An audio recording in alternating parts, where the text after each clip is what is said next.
And how about this for a second act?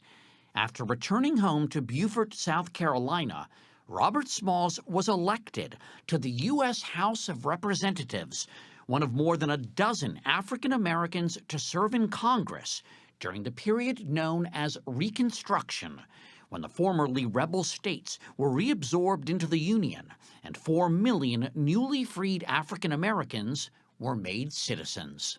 It was a time of unparalleled hope. Harvard professor Henry Louis Gates has produced a new documentary about Reconstruction, airing this month on PBS. When you look at the radical, amazing changes that happened within a few years of the demise of slavery, there was a kind of irrational exuberance. Gates says Reconstruction is one of the most misunderstood chapters in American history.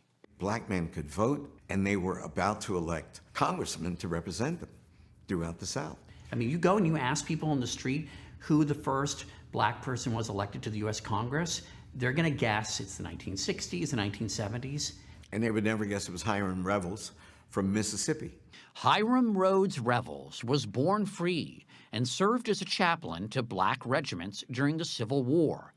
On February 25, 1870, he was sworn in as a senator from Mississippi, an office once held by Jefferson Davis, who left the Senate to become president of the Confederacy. Is this a big national moment? Oh, it's a historic moment, and it's memorialized in the famous Currier and Ives lithograph that shows the first senator and members of the House of Representatives who were African Americans. The famed printing house created this lithograph featuring the African American members of Congress, all of them Southerners, all of them Republicans, in 1872. Wow, look at that. Harvard University's Houghton Library houses one of the few known copies. When Frederick Douglass saw the portrait of Hiram Revels, he said, "At last the black man is represented as something other than a monkey."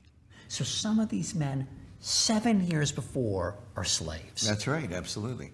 There were only 2 of these men who were born free. It's the first time in this country, or really anywhere, that an interracial democracy was created. Columbia University historian Eric Foner estimates that about 2,000 African Americans held some kind of public office during Reconstruction. We tend to think of slaves as ignorant or unsophisticated, but you know, they had been living in American society for their whole lives, and their parents had too. The slave trade from Africa had ended long before.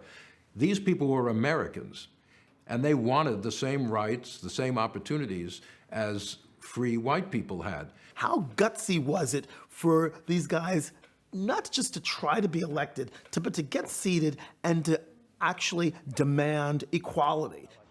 Lawrence Otis Graham wrote a book about Mississippi Senator Blanche K. Bruce, who was born a slave in Virginia before becoming a successful plantation owner in Mississippi.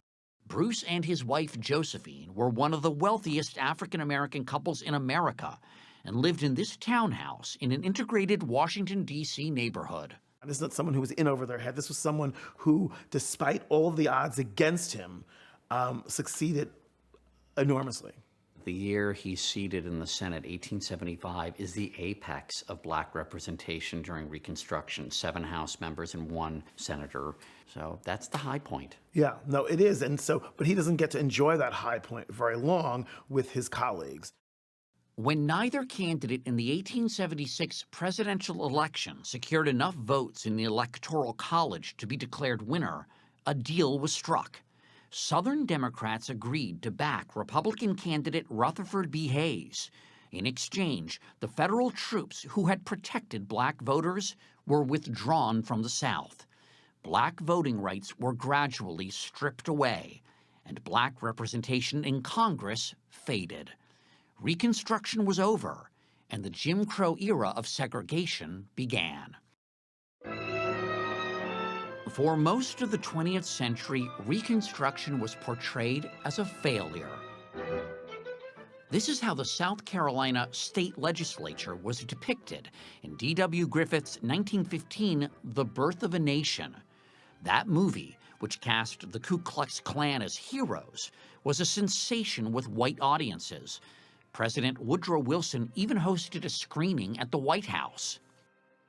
And most schools taught Reconstruction as a misadventure at best. That's what I was taught in high school in the 1950s. Reconstruction was the worst period in American history. It was a travesty of democracy. Black people misused the right to vote, were not capable of serving in public office. That was taught everywhere. For a young Henry Louis Gates, this was particularly painful. And the few black kids in my class would put the textbook up over our face and slink down in our chairs because it was all so embarrassing. But over the last 25 years, Reconstruction in some schools has been given a much fuller treatment. As soon as African Americans have the right to vote, they become a majority in several southern states. And in 2017, the Reconstruction-era National Monument was established in Robert Small's hometown of Beaufort, South Carolina. Just down the road, you can see the house he lived in as a free man and the church he attended. Alongside it is a bust of Smalls, the only known statue in the South of any of the pioneering black congressmen of Reconstruction. They were no different than other congressmen. They weren't all great geniuses, and they weren't rabble like you saw in Birth of a Nation. Well, I think the black congressmen are worth studying not only in their own right, but as symbols of a very big effort in our history to make this an interracial democracy.